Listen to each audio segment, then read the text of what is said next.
Ja, 12:30 Uhr. Hallo zusammen und herzlich willkommen zu unserem heutigen Webinar von Vertec und Ligellion zu dem Thema Mandatseröffnung und GWG bzw. KYC-Prüfungen in Vertec mit Vertec und Ligellion. Zur Agenda heute. Ich würde gerne einmal den Maximilian Reinhardt und mich kurz vorstellen. Und dann zeige ich Ihnen einmal in Vertec unsere Systemgrenzen und unser Softwarekonzept. Viele von Ihnen kennen das schon, deswegen halte ich mich da kurz. Dennoch ist es wichtig, da nochmal raufzuschauen.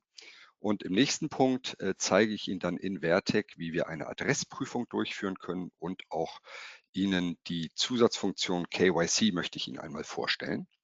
Und dann geht es weiter mit Ligellion. Dann werden wir das Unternehmen und die Möglichkeiten in Ligellion Ihnen genau vorstellen. Und zu guter Letzt gibt es dann eine Fragerunde. Da können Sie dann sehr gerne den Chat nutzen, können da Fragen reinstellen und dann werden der Max und ich das so gut es geht Ihnen beantworten.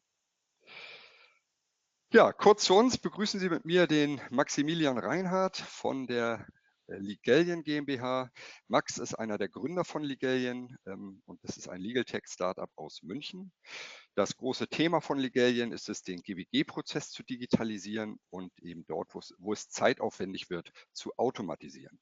Max kennt sich da super aus. Er hat das vorher auch, hat er auch sich mit GWG bei Scalable Capital und verschiedenen Private Equity Firmen da hat er sich drum gekümmert. Und zum Thema effiziente Prozesse, da passen wir sehr gut zusammen, denn auch das tue ich im Vertec-Kontext schon seit einigen Jahren. Für die, die mich nicht kennen, Tobias Wilki mein Name. Ich bin seit nun knapp 13 Jahren Geschäftsführer bei der Vertec in Deutschland und kümmere mich hier auch um Wirtschaftlichkeit, unter anderem bei Anwaltskanzleien und auch anderen Unternehmen.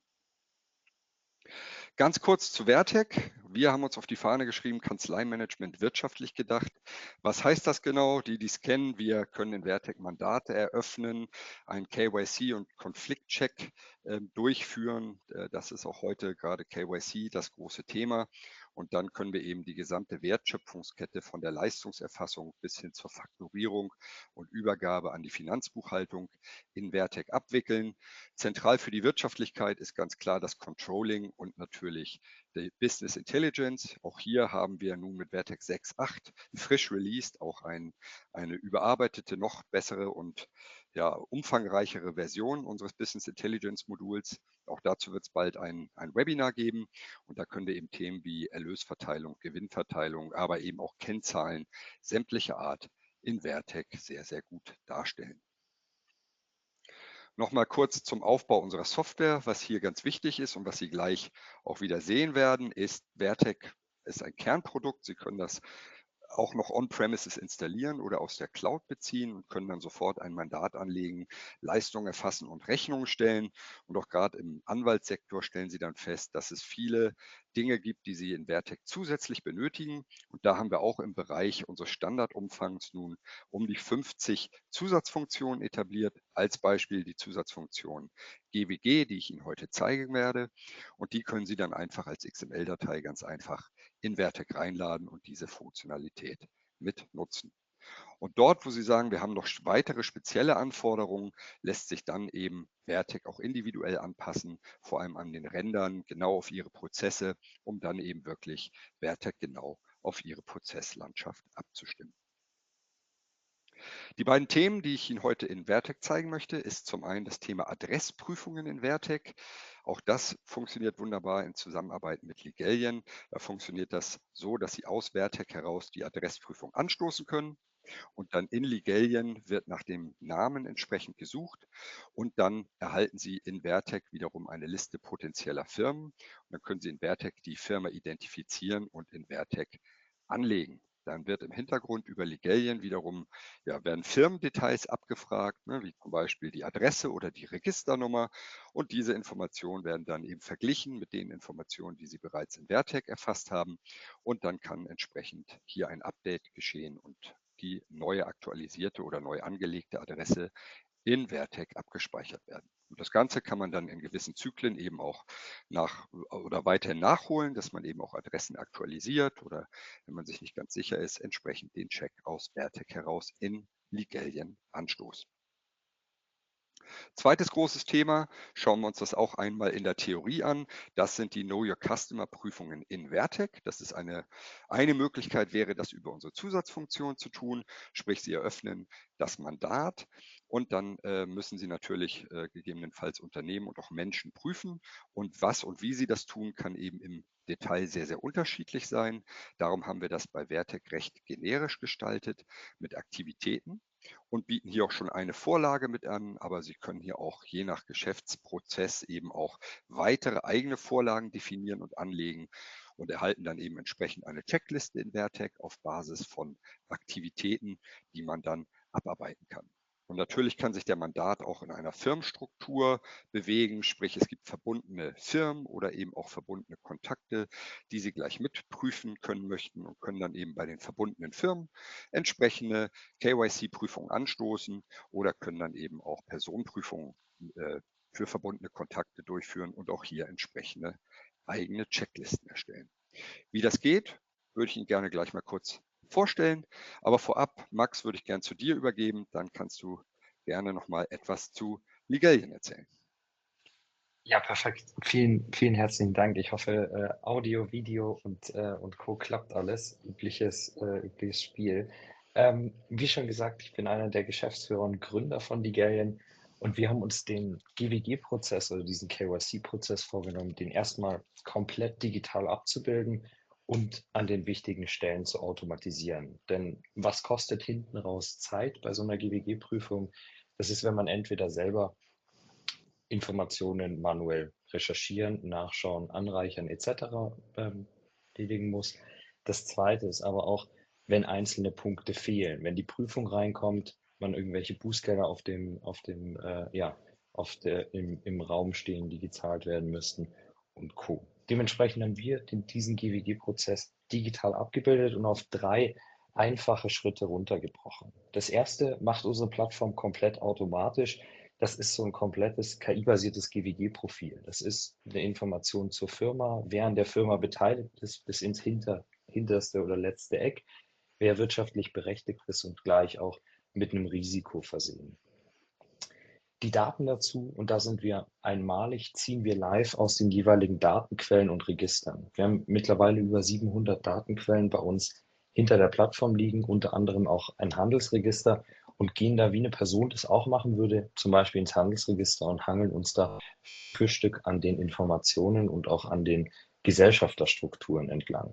Wie das dann im Detail aussieht, zeige ich aber dann nochmal gleich, wenn wir einen Blick in den Maschinenraum werfen.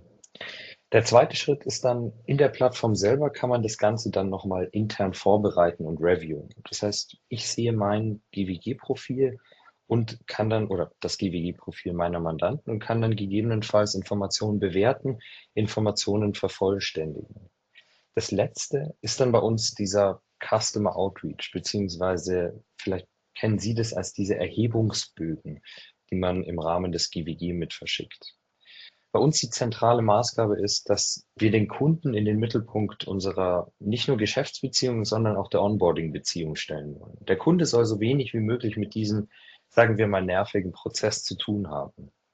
Das heißt, unsere Plattform sorgt dafür, dass der Kunde nur dann wirklich nach Informationen gefragt wird, wann das auch wirklich notwendig ist. Das heißt, wir können intern diese GWG-Profile und Informationen vorbereiten, vorab anreichen und dann dementsprechend dem Kunden zur Verfügung stellen, dass der Kunde das Ganze einfach nur noch abhaken muss.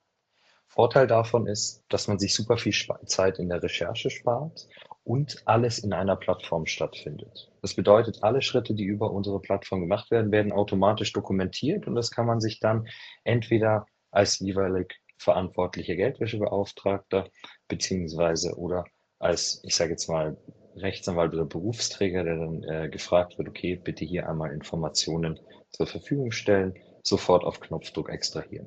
Unsere Plattform ist mittlerweile deutschlandweit bei Kanzleien jeder Größe im Einsatz, also wirklich die Kanzlei mit einem Office und einem Fokus auf eine bestimmte, sage ich jetzt mal, ein bestimmtes Rechtsgebiet bis hin zur großen Kanzlei, mehrere Offices, mehrere hundert Berufsträger, die da einfach über mehrere Standorte einen einheitlichen Prozess haben wollten. Wie das Ganze genau funktioniert, würde ich dann gleich noch mal zeigen. Da tauchen wir dann gleich auch noch mal in die Plattform ein. Ich glaube, jetzt übergebe ich einfach noch mal ganz kurz an Tobias bezüglich der Adressprüfung. Hintergrund des Ganzen ist nämlich, neben der GWG-Prüfung ist auch noch eine Adressprüfung mit unserem Tool möglich, da wir uns ja live auf das Handelsregister schalten, dementsprechend auch immer live Zugriff haben, was passiert mit der Firma, was ändert sich bei der Firma und dementsprechend auch den Bestand komplett aktuell halten können.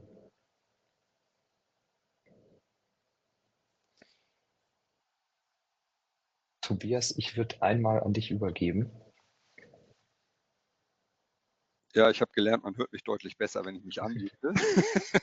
Aber vielen Dank, Max. Ich übernehme dann Perfekt. und würde einmal zeigen, was wir hier in Vertec mitgebracht haben. Ich hoffe, das kann man so gut sehen. Hier sehen Sie eine Vertec-Installation, wo ich die beiden Dinge Adressprüfung und GWG in Vertec Ihnen gerne einmal zeigen möchte.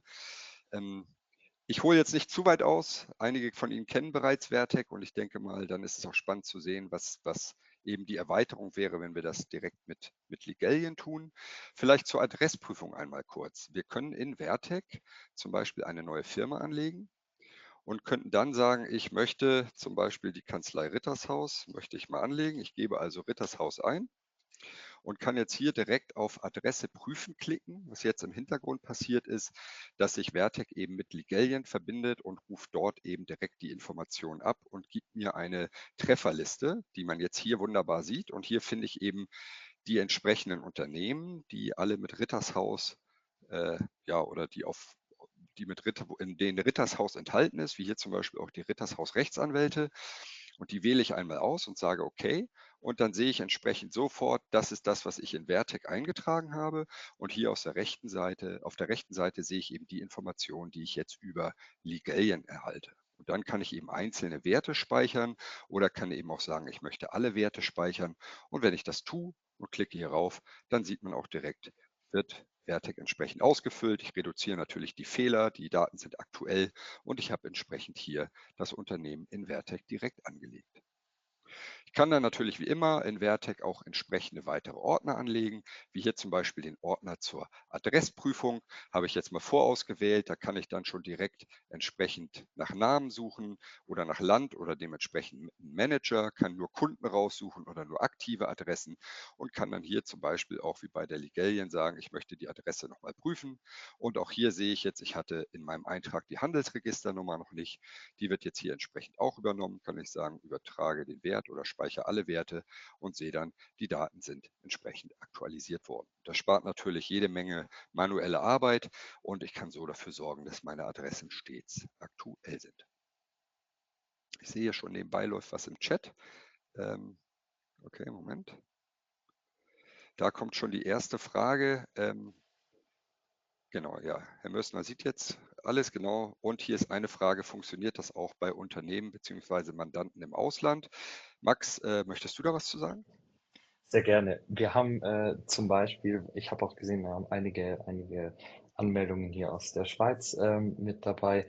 Wir haben zum Beispiel ab Q3 auch die Schweiz komplett mit angeschlossen.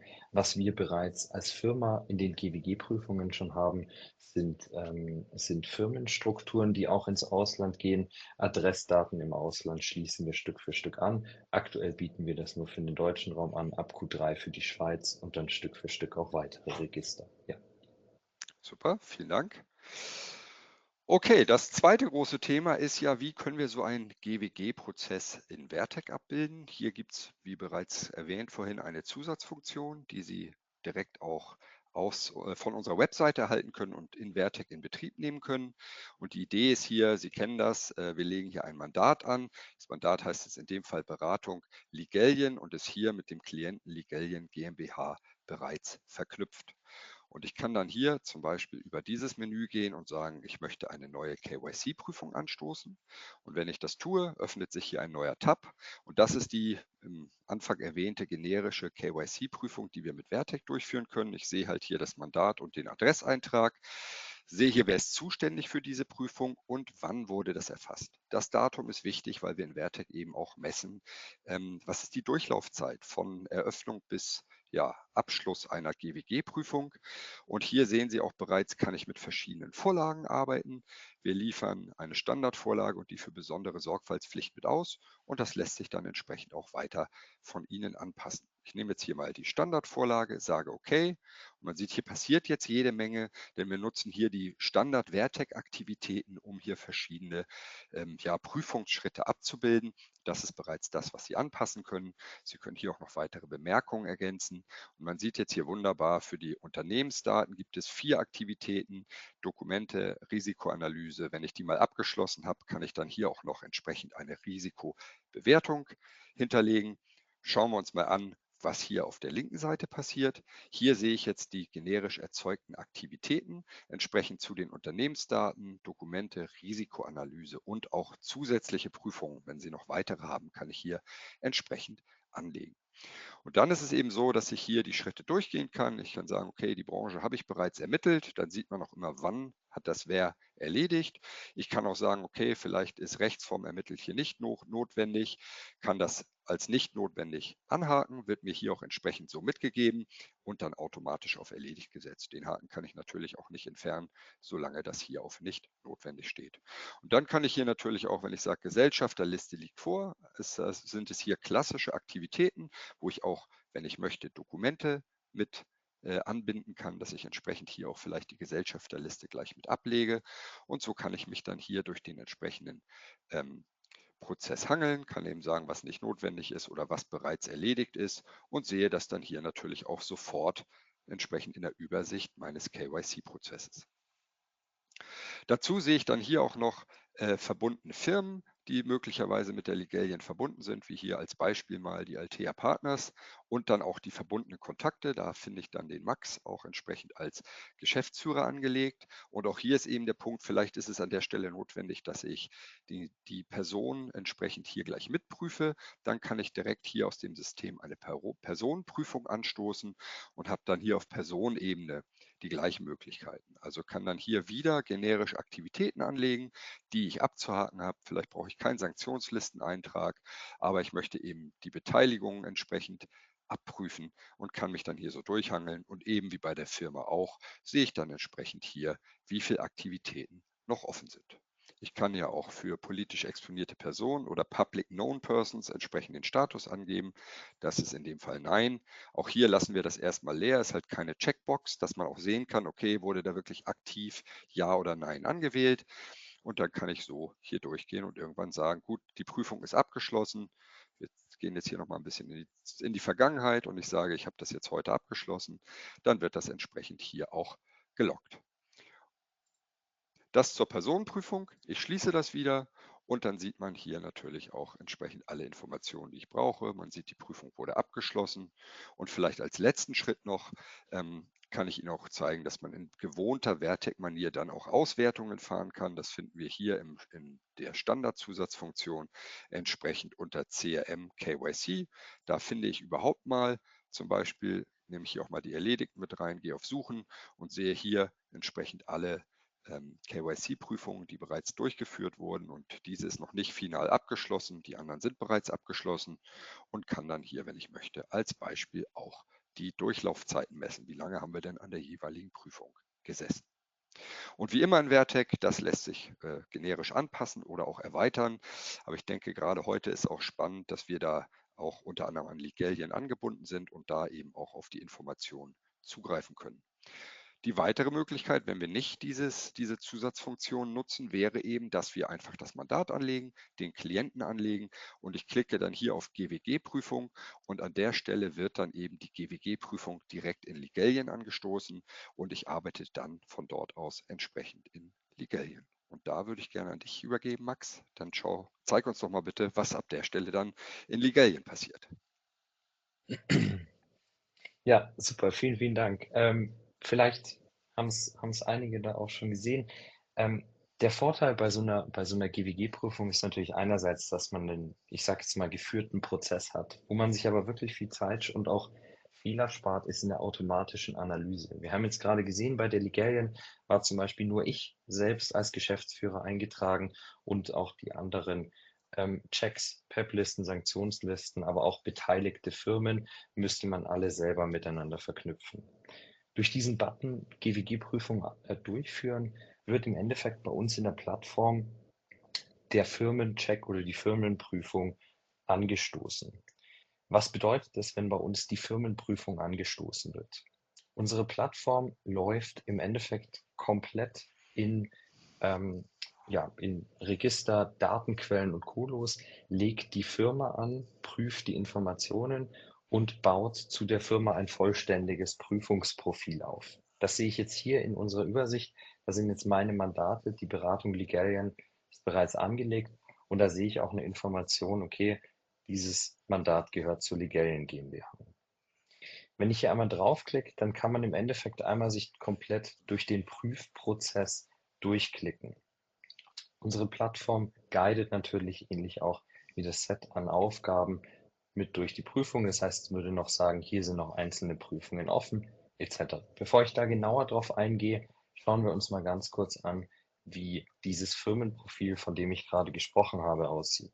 Das Firmenprofil gibt erstmal eine Übersicht, wer ist die Firma, in welcher Industrie ist die Firma ansässig bzw. unterwegs und lädt vollständig automatisch die gesamten Registerdokumente herunter. Das heißt, hier sieht man auch Handelsregisterauszüge, Gesellschafterliste und Co. Gleichzeitig kann man diese Dokumente natürlich alle herunterladen, einsehen und vor allem ganz wichtig, gegenprüfen. Anhand dieser Gesellschafterlisten und Strukturen erkennt unser Tool auch über mehrere Seiten und mehrere Beteiligte hinweg, wer an der Firma beteiligt ist. Wiederholt diese Schritte dann wieder für die beteiligten Firmen und baut daraus eine vollständige Eigentümerkontrollstruktur auf. Diese Eigentümerkontrollstruktur muss bei uns nicht im Ausland enden. Diese Eigentümerkontrollstruktur geht bei uns auch weiter im Ausland. Wir haben hier über 140 Jurisdiktionen mit angeschlossen. Unserem Tool ist es relativ egal, ob hier eine Firma mit insgesamt einer fächerförmigen Beteiligungsstruktur angezeigt wird, eine Einheits GmbH und Co. KG oder eben eine einfache GmbH. All das wird hier dargestellt und kann natürlich auch heruntergeladen und bearbeitet werden. Wie gesagt, macht unser Tool alles komplett automatisch. Anhand dieser Struktur wird nun bewertet, wer denn wirtschaftlich Berechtigter sein kann. Und wir haben es ja gesehen, wenn bei mir jetzt in Vertec bisher nur mich und Maximilian Reinhardt als Geschäftsführer angelegt. Laut den Informationen aus dem Handelsregister gibt es bei uns in der Firma 3 wirtschaftlich Berechtigte. Das sind wir 3 Geschäftsführer, die jetzt das Tool schon auf weltweite PEP- und Sanktionslisten geprüft hat. Diese Informationen, die jetzt hier ermittelt werden, werden auch noch gegen die Informationen aus dem Transparenzregister gelegt. Das heißt, unser Tool prüft aus mehreren Datenquellen, wer hinter der Firma steht und wer wirtschaftlich berechtigt ist. Dementsprechend gibt es auch gleich eine Übersicht und sagt, Moment mal, hier gibt es gegebenenfalls eine Abweichung, das bitte nochmal prüfen. Wenn ich jetzt hier detailliert diese Informationen eingeholt habe, kann ich das Ganze natürlich gegebenenfalls bearbeiten, vervollständigen, wenn ich selber mehr Informationen habe als die öffentlichen Register. Ich kann aber auch über sogenannte Fragebögen meine Mandanten einladen, mir Informationen zu vervollständigen. Das sind zum Beispiel Staatsbürgerschaften von den Personen oder gegebenenfalls einfach nur noch mal eine Bestätigung. Okay, Moment, ich möchte einmal ganz kurz sicher gehen, dass diese Informationen, die da jetzt auch abgefragt wurden, auch wirklich stimmen und dem nichts mehr hinzuzufügen ist. Diese Fragebögen kann ich mir hier in dem Mandat beziehungsweise in der Geschäftsbeziehung immer neu anlegen. Wir laufen jetzt einmal komplett durch diesen Prüfprozess. Unser Tool liefert gleichzeitig noch die Risikoanalyse auf Mandats- oder Geschäftsbeziehungsebene mit. Das heißt, unser Tool sagt genau, okay, Moment, wir haben hier ein gewisses Risiko, das sowohl mit der Industrie zum Beispiel was zu tun haben kann, aber zum Beispiel auch mit dem Standort oder zum Beispiel mit irgendwelchen PEP- und Sanktionslistentreffern. Ganz wichtig ist, wir prüfen ja automatisch den Standort, nämlich die dahinterliegenden FATF Black und Grey Lists. Das heißt auch, bei dem Thema Mitgliedstaaten wären wir erstmal fein raus. Wir haben aber eine FATF Black und Grey List, die zum Beispiel Bulgarien auf eine Grey List, also ein erhöhtes Risiko packt. Auch das sind Dinge, die man beachten muss und gegebenenfalls in der Prüfung vorweisen sollte. Man kann jederzeit Informationen, Identifikationen vom Mandanten etc. mit einholen und dann am Ende diese Informationen, die wir hier mit angegeben haben, an die Behörden melden, an die Behörden weitergeben, beziehungsweise auch eine Meldung vorbereiten. Das heißt, man kann alles jederzeit bewerten und diese Informationen dann auch natürlich automatisch dokumentieren. Solche Fragebögen, die man erstellen kann, das kann ich ja hier einmal machen, kann man, wenn man möchte, an den Mandanten versenden.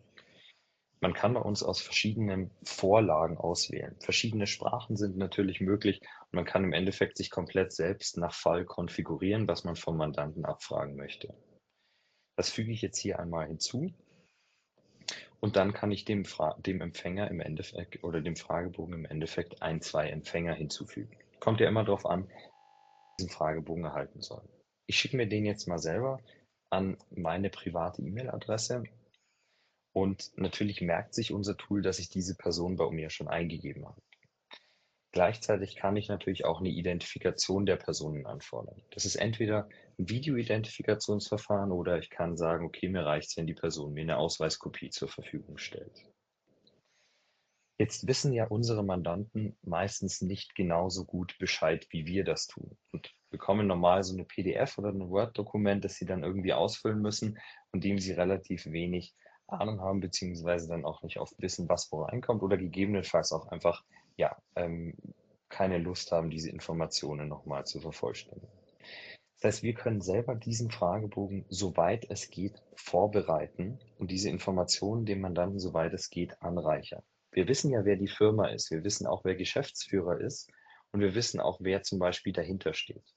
Ein, zwei Infos wissen wir noch nicht. Das sind zum Beispiel eine Staatsbürgerschaft. Gegebenenfalls haben die uns schon vorab was ermittelt und wir können hier was vorab anreichern. Kann ich hier einmal machen. Und wir können natürlich auch gegebenenfalls Informationen nochmal mit anpassen etc. Vielleicht interessiert uns auch, okay, woher wissen wir denn, dass der Maximilian Reinhardt wirklich Geschäftsführer ist? Genau dafür reichern wir die exakt genaue Quelle der Datenextraktion mit an. Das heißt, im Fragebogen werden auch dem Mandanten die gleiche Ansicht gezeigt mit Quellen und Informationen dazu. Ich kann den meinen Mandanten ganz einfach über einen Login-Link, über eine personalisierte E-Mail, das kann ich auch von meiner eigenen E-Mail aus versenden, auf unsere Plattform auf Ligarian einladen. Der Mandant sieht dann, und wir springen jetzt mal so ein bisschen die Ansicht, das heißt, wir springen jetzt mal in die Ansicht, was der Mandant sehen würde. Der Mandant wird auf eine personalisierte, gebrandete Seite weitergeleitet. Da ist dann das Kanzleilogo dementsprechend vorhanden und natürlich auch der Kanzleiname. Der Mandant gibt dann im Endeffekt einfach nur kurz seine E-Mail-Adresse an und bekommt dann einen Einmal-Login-Link. Das heißt, der Mandant muss sich bei uns kein Account, kein Passwort machen, sondern kann immer direkt auf den Fragebogen zugreifen. Wichtig dafür ist natürlich, dass nur die Person, für die der Fragebogen bestimmt ist, auch auf diesen Fragebogen zugreifen kann. Der Fragebogen, den der Mandant sieht, der ist in mehreren Sprachen und Informationen erhältlich. Links ist die Struktur des Fragebogens zu sehen. Diese Struktur ist, wie gesagt, komplett individualisierbar. Das heißt, wir setzen uns bei uns gemeinsam im Onboarding hin, schauen uns an, welche Informationen gegebenenfalls ergänzt werden sollen und vor allem auch, welche Informationen hier noch fehlen, beziehungsweise Felder noch abgefragt werden sollen und so weiter. Der Mandant bekommt auch hier einen vollständig vorausgefüllten Fragebogen. Rot markiert sind nur noch ein, zwei Informationen, die fehlen würden. Der Mandant kann das Ganze natürlich auch am Handy vervollständigen und im Endeffekt direkt einsehen. Kann natürlich auch immer die sogenannten Quellen einsehen, sich anschauen, okay, wo kommen denn die Informationen her und kann auch die zugrunde liegenden Dokumente einsehen. Das heißt, wir packen an den Fragebogen bereits alle Quelldokumente, dass der Mandant so wenig Aufgaben wie möglich hat. Man kann sich hier durchklicken, die einzelnen Informationen einsehen, bestätigen, gegebenenfalls nochmal bearbeiten. Und hier rot markiert sehen wir jetzt noch, bei uns fehlen zum Beispiel die Geburtsorte. Kann ich jetzt hier für die Kollegen mit einspringen, für uns wirtschaftlich Berechtigte. Bei mir hat er schon übernommen und kann mich dann hier im Endeffekt durchgehen. Der Mandant kann natürlich jederzeit immer wieder Dokumente zur Verfügung stellen, hochladen und der Mandant kann auch die Eigentümerkontrollstruktur bearbeiten. Das heißt, wenn wir jetzt hier in der Übersicht sind, Das Ganze einmal ein bisschen vergrößern, kann der Mandant hier die Eigentümerkontrollstruktur einsehen, bearbeiten, gegebenenfalls Dinge ergänzen, die dann auch wieder zurück ins System gehen. Sobald die Informationen fertig abgeschlossen sind, kann der Mandant dann noch einzelne Informationen hochladen, vervollständigen. Das, was wir vorhin vielleicht angegeben haben, haben Sie sich noch gemerkt, wir haben hinterlegt, dass ich noch eine Ausweiskopie hochgeladen haben möchte. Wenn eine Videoidentifikation angefordert werden würde, würde man hier weiter zur Videoidentifikation geleitet werden.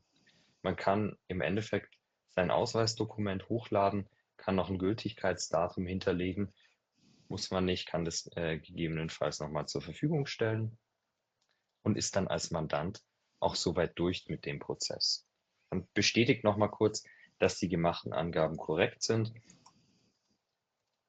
und kann das Ganze dann abschicken. Natürlich kann das Ganze hin und her geschickt werden, wenn Informationen fehlen, Fragen noch offen sind, etc. pp. Der Mandant ist soweit durch mit der Bestätigung, mit der Angabe der Informationen und hat jetzt alles hier schon mit in der Plattform eingespielt.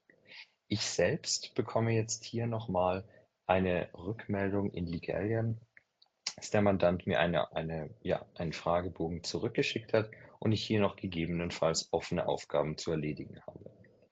Bitte hier nicht wundern, dass der Transparenzregisterauszug noch fehlt. Hier in dem Fall haben wir den Transparenzregisterauszug bereits hochgeladen beziehungsweise manuell noch hochladen müssen. Im Normalfall schalten wir uns natürlich auch über die Schnittstelle zum Transparenzregister mit dran. Gleichzeitig sehen wir hier alle offenen Themen, die noch erledigt werden müssten. Und wir sehen zum Beispiel auch, dass gegebenenfalls eine Frage zurückerhalten wurde. Das heißt, man kann natürlich auch hier im Endeffekt nochmal auf das Mandat klicken, die ganzen Informationen prüfen und noch einmal genau einsehen. Wenn ich hier den Fragebogen zurückerhalten habe, kann ich natürlich Ausweisdokumente annehmen, mit einer Notiz ablehnen, gegebenenfalls auch selber prüfen und kann natürlich auch das Gleiche mit dem Fragebogen machen. Bitte jetzt hier nicht wundern, bei einer Videoidentifikation wird natürlich der komplette Ordner, die kompletten Informationen automatisch in die Plattform mitgeladen und dokumentiert. Im Max, vielleicht, Fragebogen, Entschuldigung, ja, vielleicht darf ich da mal einhaken. Es kommt eine Frage im Chat, wer das Video-ID-Verfahren durchführt. ja, das ist bei uns die Web-ID. Das sind geschulte Agenten, die sind, ich meine, im Normalfall von 7 bis 22 Uhr durchgehend erreichbar, auf verschiedensten Sprachen auch verfügbar. Ja, Dankeschön. Mhm. gerne. Wenn ich jetzt hier den Fragebogen zurückbekommen habe, dann sehe ich hier im Endeffekt eine Markierung, gelb markiert. Wer kann diese oder was hat der Mandant mir denn da angegeben? Was haben die da eingefügt? Das kann ich dann nochmal kurz plausibilisieren, gegenprüfen, kann aber natürlich auch den Fragebogen mit einer Notiz ablehnen oder gegebenenfalls, wenn ich das möchte, den Fragebogen annehmen. Das war es jetzt auch schon in der GWG-Prüfung. Ich kann natürlich Änderungen, die mir der Mandant zugespielt hat, sei es Informationen in der Gesellschafterstruktur oder Informationen aus dem Fragebogen, auch wieder hier zurück in mein System spielen, dass ich immer kontrolliere, okay, welche Informationen sind bei uns in der Datenlage. Ich kann natürlich eine komplette Meldung vorbereiten. Das heißt, unser Tool führt auch einmal durch und sagt, Moment mal, nach nach diesem Schritt müsste man hier nochmal eine Meldung abgeben. Das wäre nochmal wichtig. Und ich kann natürlich auch, wenn ich möchte, Identifikationen losgelöst von diesem Fragebogen hinzufügen. Ja, das bedeutet, ich kann einzelne Personen einfach über einen Link einladen, die Identifikation zur Verfügung zu stellen. Hier vielleicht auch noch mal kurz eine Frage, Mhm. Max. Da kommt eine Frage noch mal von den Zuschauern. Sind die Kriterien, die Punkte, die geprüft werden, selbstbestimmbar oder sind die vorgegeben? Die unterscheiden Ja. sich zum Beispiel, ob es sich um SRO-relevant oder FINMA-kontrollierte Tätigkeiten handelt. Ja, bei uns kann man im Endeffekt diesen kompletten Prüfflow, den wir hier sehen und auch die daraus ersichtlichen Aufgaben komplett individualisieren. Die Risikoanalyse als solche ist auch komplett individualisierbar. Das heißt, man kann selber genau vorgeben, was man abprüft, welche Risikokriterien man bewertet, welches Risiko sich dann daraus natürlich auch ergibt. Gleichermaßen kann ich das natürlich auch mit dem Fragebogen oder dem Erhebungsbogen machen. Das heißt, wenn ich einzelne Zusatzpunkte habe, die ich bei mir einholen muss, die für meine speziellen Geschäfte wichtig sind, kann man das natürlich jederzeit einfügen und dann hier komplett individualisieren. Ja, Danke. sehr gerne. Unsere Plattform führt anhand von Aufgaben erstmal komplett durch die Prüfung. Das heißt, wir sagen genau, was wo zu tun ist und was es wo noch zu erledigen gibt. Gleichzeitig monitort unsere Plattform im Hintergrund die angelegten Mandanten, die angelegten Firmen auf Änderungen. Ähnlich wie das bei der Adressprüfung, die gerade in Vertex gezeigt wurde, passiert ist, monitoren wir hier die Mandanten auch auf Änderungen und sagen zum Beispiel, Moment mal, wir haben hier einen neuen Geschäftsführer oder Moment mal, wir haben hier eine neue Beteiligung, wie auch immer. Das können wir automatisch aktualisieren und dann hier in die Plattform über den neuesten Stand mit einspielen. Aufgaben können natürlich auch komplett individualisiert werden. Man kann sich auch Wiedervorlagepflichten selber individualisieren, je nach Risikoprofil und Übersicht. Vielleicht jetzt noch mal ein, zwei Worte zur Integration zwischen Ligarian und Vertex. Wir haben zwei Wege, diese Integration mit anzuspielen. Das erste wurde gerade schon gezeigt, dass ich aus Vertex heraus eine komplette Prüfung anstoße. Das zweite ist, auch hier unser System setzt sich auf das Stammdatensystem mit drauf und führt hier die Prüfung mit auf. Wir sehen hier verbundene Kanzleitools, da finden wir auch die Ligarian. Da haben wir jetzt hier die Ligarian bzw. die Vertex-Instanz mit angeschlossen. Das Ganze kann ich hier auch nochmal auswählen, wenn ich zum Beispiel in meinem Kanzleitool noch weitere Personen angelegt habe und noch hinzugefügt habe.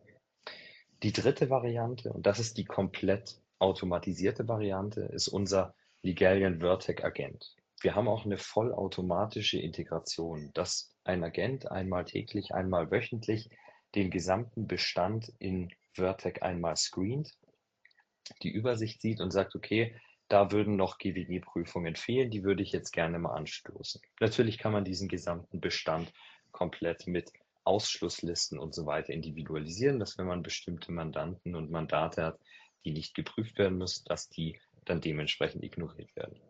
Das heißt, die Integration unserer Systeme funktioniert komplett individuell und lässt sich auch auf komplett individuelle Kanzlei-Flows mit anpassen. Ob man das Ganze aus Vertex heraus steuern möchte, ob man das Ganze dann raus aus Ligarian dediziert suchen möchte oder ob man das Ganze dann heraus in einer vollautomatischen Synchronisation der beiden Systeme haben möchte. Das ist bei uns alles dementsprechend möglich. Was unsere Plattform noch bietet, hatte ich ja vorhin erwähnt, ist, dass wir jeden einzelnen Vorgang, jede einzelne, ja, jedes einzelne Mandat mit einem Risiko bewerten. Diese Risiken, die wir hiermit bewertet haben, werden dann auf Kanzleiebene zusammengefasst. Und man bekommt eine komplette Übersicht auf Kanzleiebene, welche Mandanten man im Endeffekt hat. Dementsprechend werden einer Beratung bzw. einem Mandat auch verschiedene Berufsträger zugeordnet. Diese Berufsträger kann man dann im Endeffekt in einem Export ganz einfach aus der Plattform herausbekommen. Wir haben diesen Export dediziert auf die Anforderungen der Kammern etc. mit angepasst und damit kann man dann zum Beispiel diese Fragebögen verschiedener Kammern oder eben auch Reportings mit beantworten und liefern. Man bekommt natürlich auch einen kompletten Report aus unserer Plattform. Das ist ein mehrseitiges PDF-Dokument, das eine Übersicht gibt, was geprüft wurde, wann geprüft wurde, etc. Das Monitoring unserer Plattform oder unserer Mandanten benachrichtigt dann nochmal, wenn irgendwelche Informationen zu erledigen sind oder irgendwelche Informationen sich geändert werden können. Und man kann dann dementsprechend natürlich auch vollständig die Transparenzregisterauszüge und anderen Dokumente aktualisieren und erneut abfragen. Jetzt ging ja vorhin schon die Frage im Chat los, wie sieht die Adressaktualisierung mit internationalen Strukturen aus? Wie sieht die Adress- und auch GWG-Prüfung mit internationalen Strukturen aus? Wir haben mittlerweile bei uns für GWG-Prüfungen mehr als 140 Jurisdiktionen mit angeschlossen.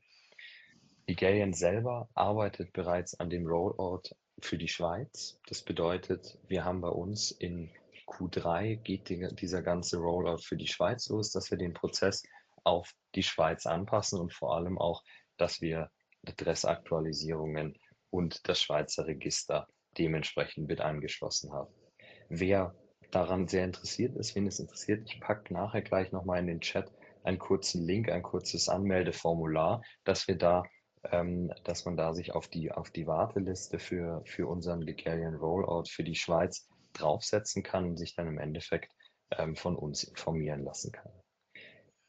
Das war jetzt einmal der grobe Einblick und die grobe Übersicht über unsere Ligarian-Plattform. Bevor ich jetzt nochmal weiter meinen Monolog halte und Informationen halte, würde ich vielleicht nochmal an den Chat und einzelne Informationen übergeben, ob jetzt bisher ähm, Fragen, Informationen oder Themen noch offen sind. Ich sehe da auch schon ein, zwei Nachrichten. Ich mache den ähm,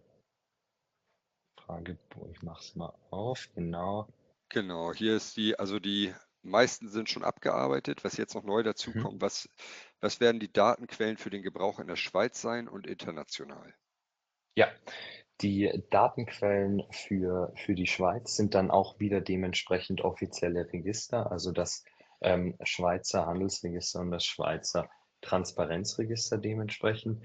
International greifen wir auch auf die internationalen Register darauf zu. Das heißt, bei uns gibt man dann dementsprechend Informationen auf ein, dass aus diesem Register Informationen abgefragt werden sollen. Und dann haben wir da einen Anbieter, der tatsächlich komplett international 140 Jurisdiktionen abfragt. Je nach Anschlussmöglichkeit des Registers werden diese Abfragen oder können diese Abfragen ein bisschen länger dauern, je nachdem, wie da auch die Bereitstellung oder ich sag mal die Infrastruktur des Registers möglich ist. Ja. Dankeschön. Da kommt noch eine Frage. Eine Transparenzregisterauskunft ist kostenpflichtig. Läuft dies Ja, trotzdem automatisch über Ligalien? ja. Unser Transparenzregisterauskunft, genau vollkommen richtig. Die ist kostenpflichtig, die läuft trotzdem komplett über Ligalien. Wie funktioniert das Ganze? Wir Ligalien können uns im Endeffekt selber nicht auf das Transparenzregister im Endeffekt automatisch zugreifen, ohne die Zugangsdaten des Berufsträgers oder der Berufsträgerin. Das heißt, bei uns kann man sich einfach die eigenen Zugangsdaten hinterlegen im Account und dann ruft die Plattform, wie man das selber auch machen würde, über die Zugangsdaten die Informationen aus dem Transparenzregister ab und spielt es dann hier in die Plattform ein und bewertet das Ganze auch. Ich sehe hier gerade schon die Frage, kann Ligarian auch für das Tool für Sanktionslisten-Screening, Privatpersonen, Firmen genutzt werden? Ja, kann es, sowohl für Deutschland als auch für internationale Firmen. Wir haben bei uns die Möglichkeit, PEP und Sanktionslisten zu prüfen. Das sind bei uns über 580 Listen. Wir haben aber auch die Möglichkeit, eine komplette listenunabhängige Adverse Media Search über uns anzustoßen. Die Adverse Media Search bewertet dann im Endeffekt die Firma und die dazu gefundenen Einträge der Firma,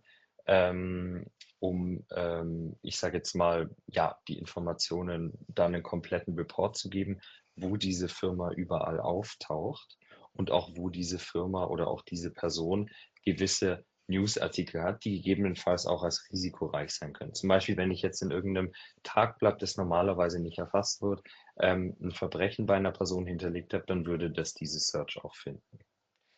Ich sehe hier gerade die Frage, ob wir in Kontakt mit der FINMA zum Abklären sind, ob die Prüfung als genügend erachtet wird.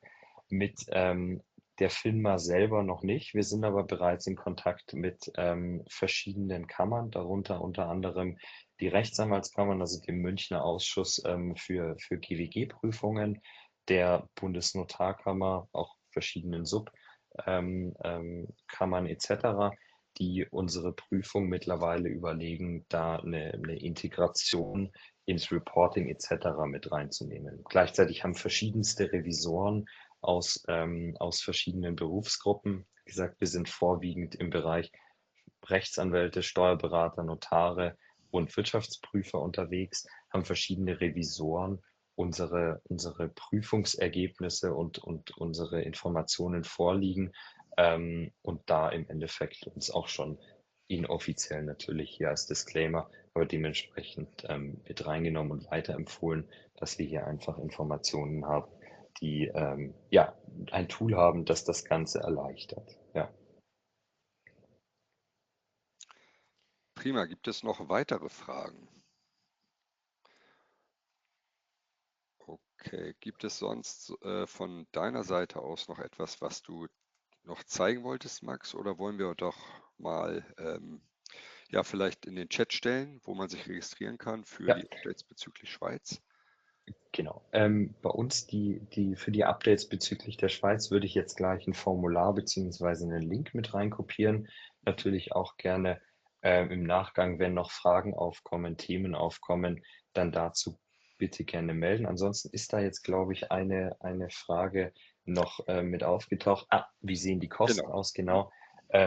Da kann ich auch noch kurz eingehen. Bei uns zahlt man eine kleine Grundgebühr, eine kleine Plattformgebühr, die geht bei 49 € monatlich los. Ähm, und ansonsten zahlt man pro Prüfung. Das heißt, wenn ich eine Prüfung einer Firma mache, kostet bei uns das Ganze 30 €. Wenn ich eine Prüfung einer Person mache, kostet das Ganze dann 15 €.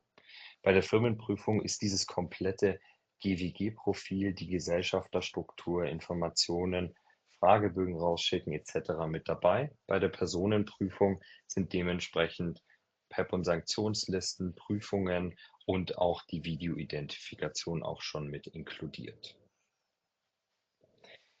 Die gesamten Kosten, die bei uns in der Plattform anfallen, das ist vielleicht auch noch spannend, lassen sich direkt auf Firmenmandatsebene extrahieren. Die meisten unserer Kunden leiten dann diese Kosten dann auch dementsprechend tatsächlich ihren ja, Mandanten entweder 1:1 oder eben über eine Standard-Onboarding-Gebühr etc. weiter. Also da haben wir genau die Möglichkeit, diese Kosten auch einfach problemlos weiterzuleiten.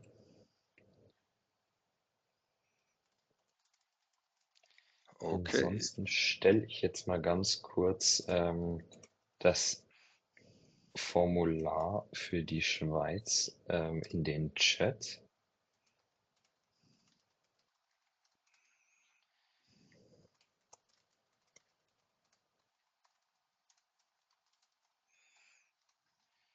So, das sollte jetzt sichtbar sein und Ja, möglich sein.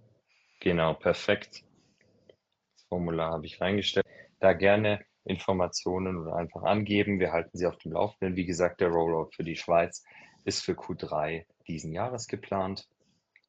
Da gehen wir dann auch nochmal selber drauf und ja, können das Ganze dann auch individualisieren. Ein Punkt vielleicht noch, unsere Plattform ist komplett integrierbar in jegliche Ökosysteme. Also wir haben sowohl eine Schnittstelle, die immer angesteuert werden kann, die ist jetzt eben hier die Verknüpfung mit dem Vertex-System, aber eben auch in andere Workflows etc. direkt integrierbar. Das heißt, da richten wir uns auch genau nach dem Workflow, sage ich jetzt mal, den unsere Kunden, also die Kanzleien dann detailliert haben. Ja. gut. Gibt es sonst noch weitere Fragen? Ich nehme an, das ist erstmal nicht der Fall. Ähm, Max, gibt es noch was von dir, was du vielleicht noch ergänzen möchtest? Oder bist du alles losgeworden, was du heute erzählen wolltest? Ja, ich kann vielleicht auch noch mal so ein bisschen auf die Use Cases und Einsatzmöglichkeiten von Legalian mit eingehen. Mhm. Ähm, Im Endeffekt, wie unsere Plattform eingesetzt wird, das liegt immer vollständig ich sage jetzt mal, im Ermessen unserer Kunden. Ein paar Beispiele sind, wir haben Kanzleien, die nutzen unser Tool rein für Sanktionsprüfungen und Identifikationen der Mandanten. Wir haben Kanzleien, die im Endeffekt diesen vollständigen GWG-Prozess mit über die Plattform nutzen.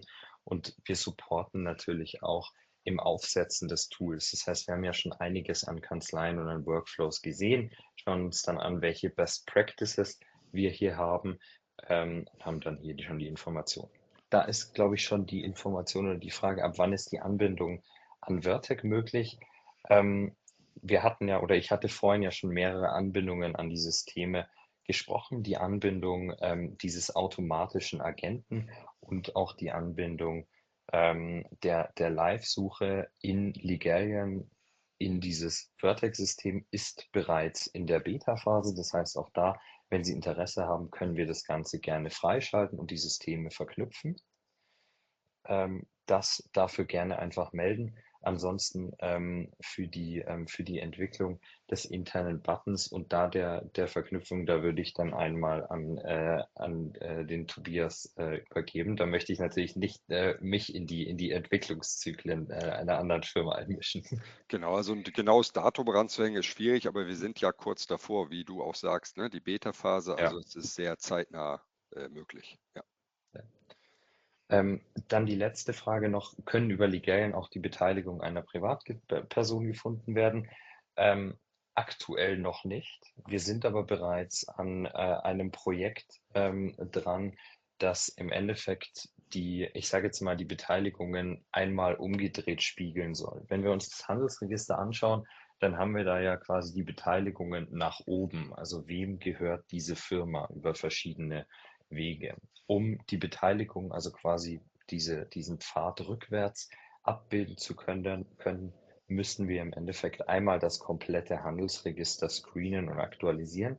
Genau an einem solchen Projekt arbeiten wir bereits mit einem großen Prozessfinanzierer, den wir gerade auch in Partnerschaftsverhandlungen sind, und auch einigen Kanzleien. Das heißt, wenn das interessant ist, dann gerne eine Nachricht an mich, an uns.